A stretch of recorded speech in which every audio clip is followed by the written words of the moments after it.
Hi, I'm Brandy Smith. I'm the program director for Arouet. Hi, I'm Jamie Whipple. I'm the engagement administrator for Arouet. Why do you do what you do?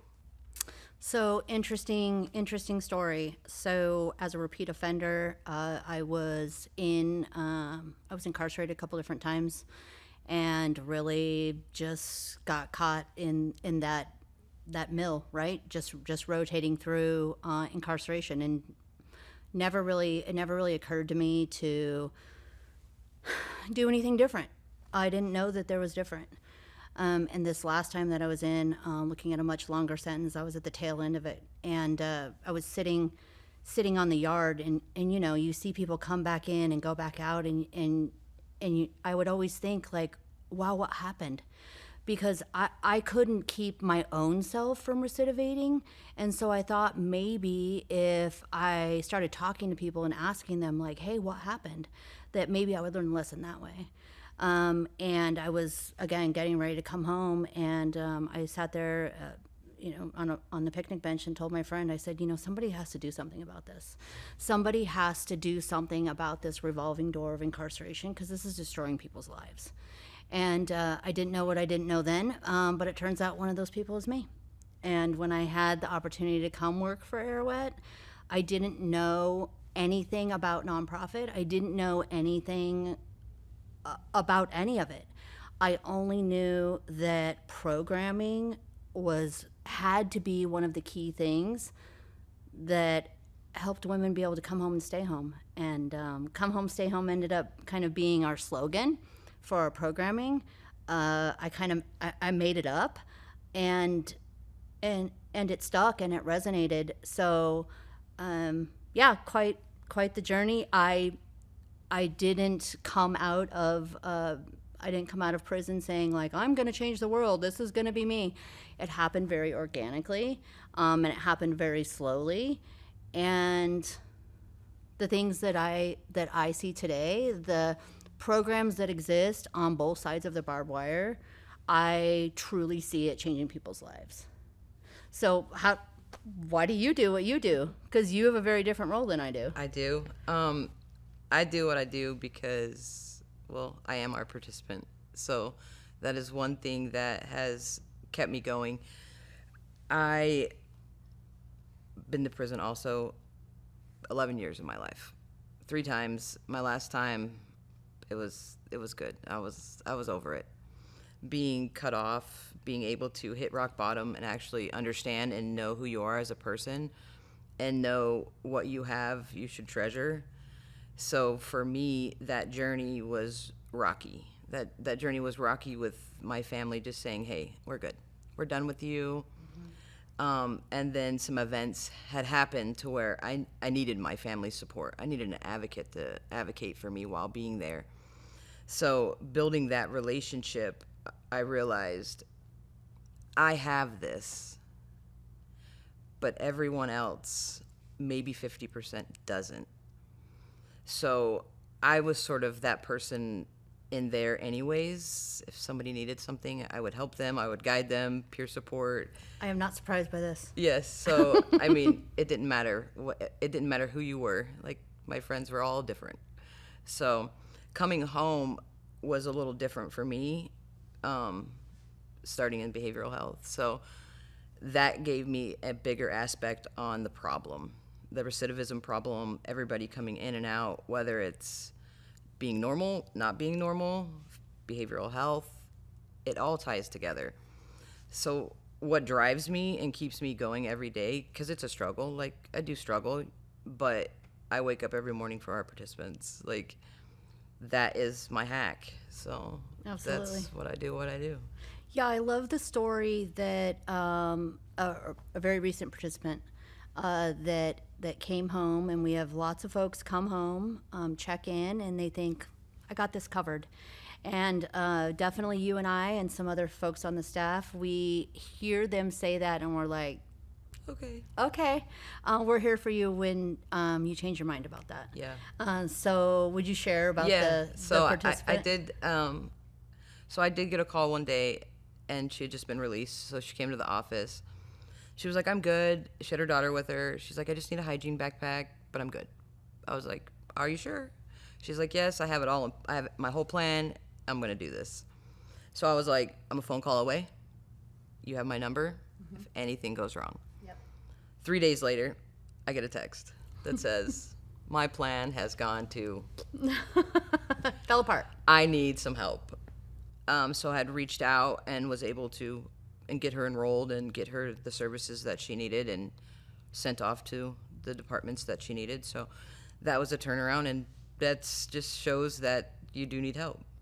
I love when the light bulb comes on for them before they end up choosing a road Correct. that's not going to work out well for them. Yeah. At the end of the day, they all seem to say, I'm going to call you. I'm going to be there with you. And then maybe life just detours them. So if I can get a hold of them and get them on board, then I do. But I do let them know, like, this avenue, I'm here no matter what. Like, phone call, whatever you may need. If I can't assist you, I'll find somebody that can assist you, another community partner, whatever that means. So I think the girls are now looking at it better as far as a toolbox. Yep. We are a toolbox. We have all the resources that you need. Now, just grab a hold of it and we'll guide you. We'll be here. We'll be the community. If you don't have a community or a family, we will be that person for you. Absolutely. I think the peer-led programming, it had happened through my time in incarceration over the last 20 years. It would kind of happen organically inside, and it would pop up. There would be a peer-led program that someone in Orange is facilitating, and then those might go away based on administration, then they would pop back up. But I really think over the last 18 months, the shift that we have seen in non-justice impacted folks, whether that's corrections leadership, that's legislators, that's business leaders, they're really seeing that this type of programming works. I know when I first started, when there was only 3 employees, I was the only one that was justice impacted. And so I have great love and appreciation for what you do in your role, because I used to be you, but not as good. Very introverted. It's such a high touch, high needs, high emotion role that we play. We are for sure first responders.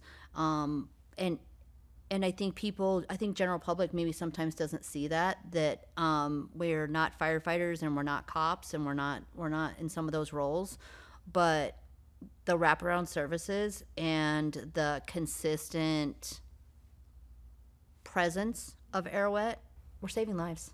Oh, 100%. Mm-hmm. My mom sent me that thing the other day that said, don't forget about you, but just know that there are many people alive because of you. So that hit me hard. So yeah. I've had the great fortune to see when we first started our current iteration of programming, it was kind of just a trickle effect. I would see people here and there, folks that I had been incarcerated with, and they'd be making it, right? And I'm like, okay, it's possible, right? I know I'm making it, but I see, a sprinkling of folks that I knew that were also making it. And with the consistent programming, and again, all the positive changes that are happening on all fronts, I mean, I've had the privilege of seeing thousands of women make it. Yeah, it's a game changer. It's a game changer. Mm-hmm. And that, I never did see that before. I think we only see and we hear about the negative things. You might see something on TV. You hear a negative story about so-and-so got in trouble again and all of that. But I think we still have an opportunity to celebrate all the amazing people out there, the people that really have come out of incarceration. They have, they paid their debt. They have moved on. They're buying houses and getting their kiddos back, and they have retirement accounts and all these amazing things that Arouet helps guide them towards. We do not do those things for them, but just to see people moving past their time incarcerated, and then I think there's more of an opportunity to heal the trauma that sent them there in the first place. So really, we're just seeing almost all of my friends from when I was incarcerated, they're all doing great, and it's their own version of success, right? It's their own shining moment. Yeah. I know you're seeing that too. Yeah, most definitely, because there's about, I want to say, I could name off 60 people. Yeah. 60 of us coming home who all have decent, good jobs, who are all some pillars in the community. We go back to Perryville. Yeah. We go in. If you would have told me 3 years ago I'd be going into Perryville, I'd have been like, ha, not happening, because they wouldn't allow it, you know? Yeah. But being able to go in there also is a big jump, because you're engaging, you're nurturing that relationship with them, and you're getting to know them, what they need before they come home. Just speaking to somebody there, it's like, hey, what's your problems with your family? Where do you need to go? Where do you not need to go?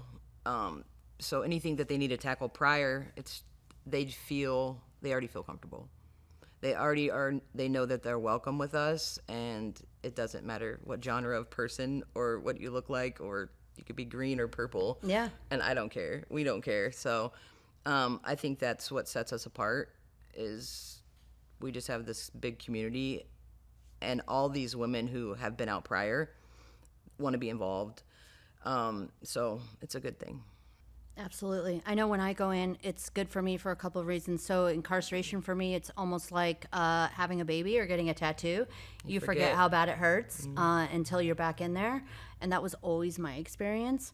And so for me to be able to go back in, first of all, and do what I do and provide programming and give people a fighting chance to really just come out of corrections and come home and stay home.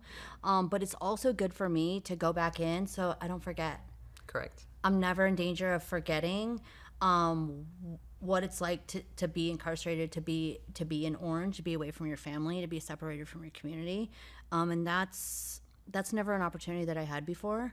I would always just forget about it, right? And I'm sure Just go back. Yeah, I'd be like, I'm never coming back here. But now I go back. You're humbled. Right. And the best part about going back is getting to leave. Yeah. Voluntary exit. It's good stuff. Yeah. Most definitely.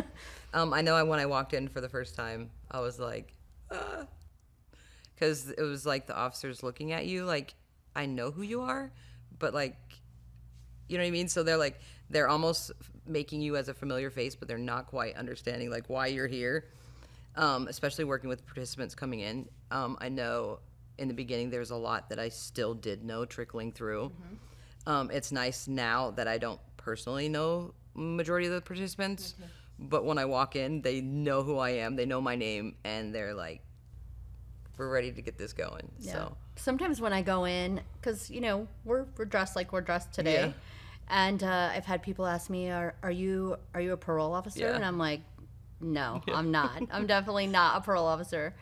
And when I share my story and say, my DOC number is 174683, and I'm here to do my part to keep you from coming back here again, you feel the whole vibe in the class change. Yeah. It's like you can almost hear everybody's guard dropping. correct. And it's amazing. And it's funny too, because they'll be like, I'll ask a question and they'll say, yes, ma'am. I'm like, listen, I have a DOC number. You don't have to call me ma'am. Yeah. And I'm hopefully not that old yet. But we provide, Arouet provides such hope for them. For us to be able to provide programming, again, on both sides, both pre-release and post-release. I think the value is in just having us be able to say, I've been there and I get it. Correct. And I think that, and plus I encourage people, like, you have got to ask for help. If you come out of incarceration and you everything goes according to plan and everything is A through Z good, you will be the first person in the history of incarceration for that to happen to. Yeah. So don't think that you are going to be the golden child or you have the golden plan, because everybody needs help. And I think that that's a valuable lesson I learned for myself, and that I make sure that we pass on to our participants. Yeah, I always say closed mouths don't get fed. For sure. So at the end of the day, it's a matter of how they see us, and I tell them, if I can do it, any single one of you can do it. Same with me. For such a smart Yeah. girl, I was a slow learner, but I got it now. Yeah, Yeah. and maybe I didn't do the crime they did or experience the walk that they walked, but I still was at the bottom, lost everything. My first year coming home, I was able to obtain a job, not a high paying job, but it was my for now job and got me to where I'm at today. But I always tell them, I literally was underwriting with my house a year later with with my prison pay stubs with the underwriter. Yeah. So save all that stuff as you go, but that the orange doesn't define you. So within a year, I was able to purchase 2 vehicles, buy a house, because I had that motivation. And just for them to have that hope to see us, Yeah. I know that you've done a lot of things and you have all your stuff too. And just by them seeing that, and they're like, oh, I want to do that. I want to be part of that. Yeah. I think I didn't know all the things that I wanted to do. I knew that I wanted to stay sober, get stable, and buy a house. And then that was kind of it. I didn't have all these things as part of a plan because I had not ever done it consistently. I only knew that I wanted different. And so most terrifying thing ever was to do not just 1 or 2 things different, but to do every single thing different. Definition of insanity, right? Doing the same thing over and over again, expecting a different result. And I was done with that same You're result. no longer insane. Yeah, You absolutely. went the right direction. For me coming home, I really didn't have many expectations. I came home 2 years early. Oh. Yes, I did. I don't know if you know that. I or didn't not. know Yeah, that. so the SB 1310 popped in place, and I was supposed to come home April 22nd of 2022, and I went home October 26th of 20. So my grandma had just passed away at the time, so that's where my residence was going to be. So I was like sort of frantic. My parents hadn't moved down here yet. They were like 8 weeks out, and so we figured it out where I was going. So I had nothing lined up, no expectations. No, I had nothing. You had I no literally plan. got a little piece of paper that says you're being released in 42 days. And Really had to wing it. I really had to wing it. Yeah. And so, yeah, it was difficult, but I knew what I needed to do when I got out. I just needed to be healthy and be cleared, and then it was all on from there, yeah. All good. Mm-hmm.